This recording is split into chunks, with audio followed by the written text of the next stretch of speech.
Brother Claus. Brother Claus. Oh, Merry Christmas. Please, come in. Thank you. Take a seat. Brother Claus, it's nice to see you. I'm liking the new Sunday attire. Oh, thank you. It's a little more appropriate for church, maybe. I like it.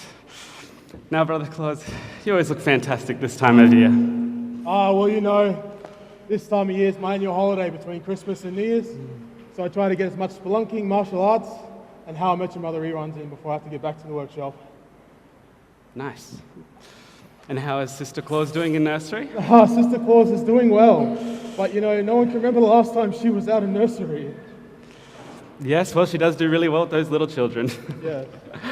And speaking of little children, how are the elves doing? We haven't seen them in a while. The elves, they're such hard workers. They're doing really well. You know, Brother Claus, I was thinking about this the other day, but if the elves started coming back to church, we might be able to make a new steak. Or two. Well, I'll see what I can do with them, and I'll see if we can get them back to church, Bishop. Thank you, Brother Claus.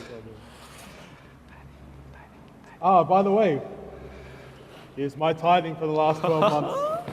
Oh, you shouldn't have. Let's see what we have in here.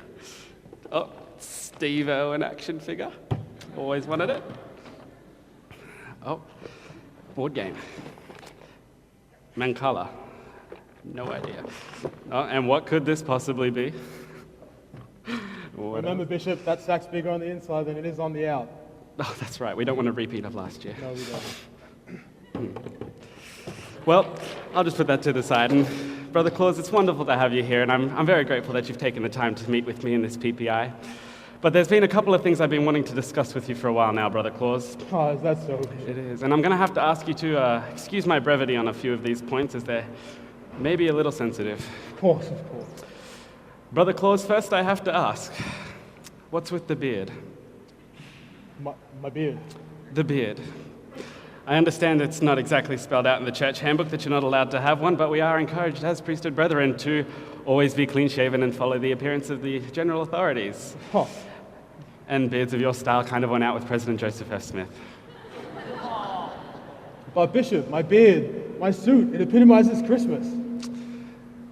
Yeah, I guess so. But skaters are recognized worldwide as having their pants down low, and as priesthood brethren, we shouldn't be doing that either as well. I guess not, Bishop.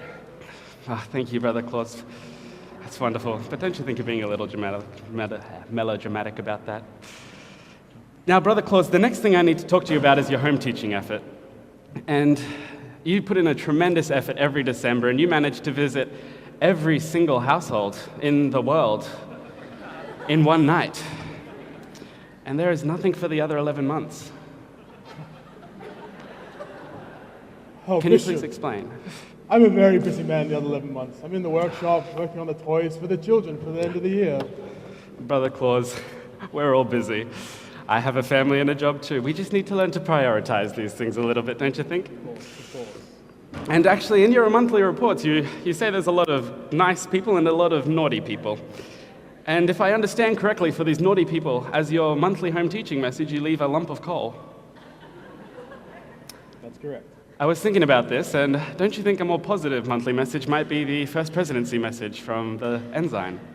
You do get the Ensign up there at the North Pole, don't you? Oh, no, the missionaries used to drop off the Leona, but we haven't seen them in years. The missionaries. Don't worry, I'll talk to their president and see if we can get them permission to leave the zone and peddle their little hearts out to you. Bless their cotton socks.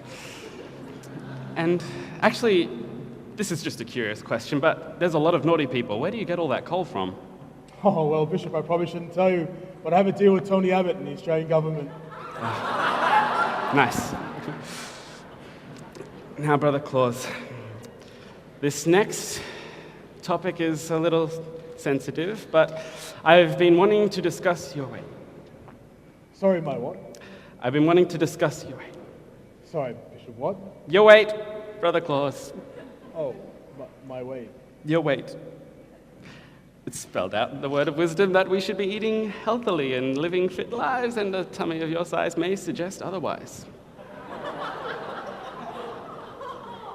Oh, Bishop, I'm in the workshop all day. There's candy canes everywhere, and I mean everywhere. So easy to grab 1 or 2 or 72. I see. And especially on Christmas Eve. The kids leave out cookies, cake, milk, and if I don't drink some of it, they'll think that I am ungrateful. Oh, but Brother Claus, don't you think the presents under the tree are evidence enough of what a wonderful person you are? Possibly. Okay, so I had this idea actually. And so there's the cakes and the chocolates and stuff, but there's also the carrots for, Prancer and Dancer and all of them. And I was thinking maybe next year, Rudolph could lead his gang and they could polish off the sweets and cookies and stuff for you, and you could eat the carrots.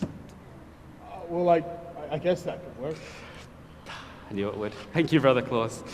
Now, I know you've been very hard on you, and I appreciate you coming in, and you know what? We're all extremely blessed, adults, children, members, non-members alike. We're all extremely blessed to have you around, and we're all blessed by your tireless efforts, so thank you for that. Not a problem, Bishop. But actually, Brother Claus, there's one last thing that I've been meaning to ask you about. Do you mind describing this to me? Is there a picture? That was, Merry Christmas, Bishop. Brother Claus.